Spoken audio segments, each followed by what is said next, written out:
Hello friends, welcome to my YouTube channel. તમે કઢી ખીચડી બનાવો છો તો ચાલો આપણે કાઠિયાવાડીની સ્પેશિયલ કઢી અને ખીચડી ટ્રાય કરીએ. તો ચાલો આપણે કઢીની અને ખીચડીની બંને રેસીપી ફૂલ જોઈએ.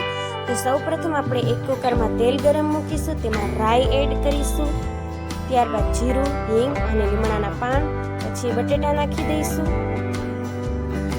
અને સ્વાદ પ્રમાણે મીઠું નાખી દઈશું.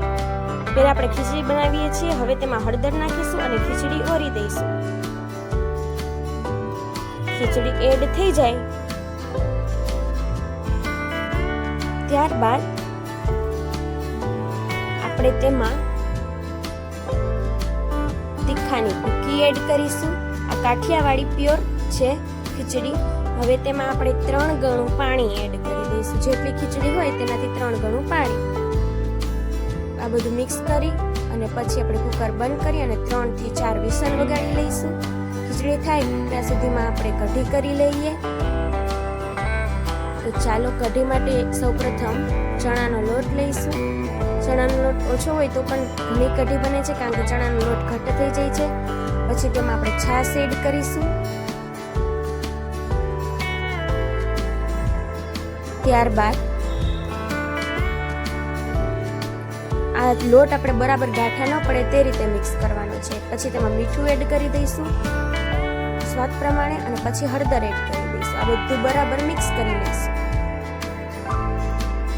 બધું એકદમ મિક્સ થઈ જાય ત્યાં સુધી તેને હલાવીશું. હવે એક તપેલીમાં તેલ ગરમ મૂકી અને તેમાં આપણે એડ કરીશું રાઈ, જીરું, હિંગ, લીમડાના પાન, તમાલપત્ર, સૂકા મરચા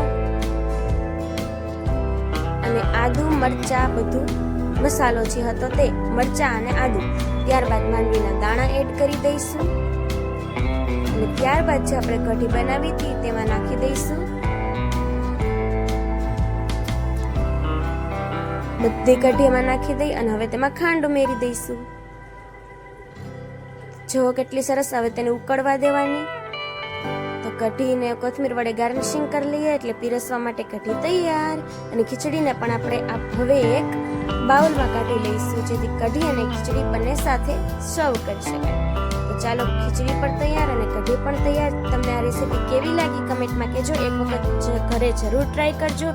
જો તમને આવા નવા વિડીયો જોવા હોય તો અમારી યુટ્યુબ ચેનલને સબસ્ક્રાઇબ કરજો. જો તમને વિડીયો ગમ્યો હોય તો વિડીયોને લાઈક કરો, કમેન્ટ કરો અને વધુમાં વધુ શેર કરો. Thank you.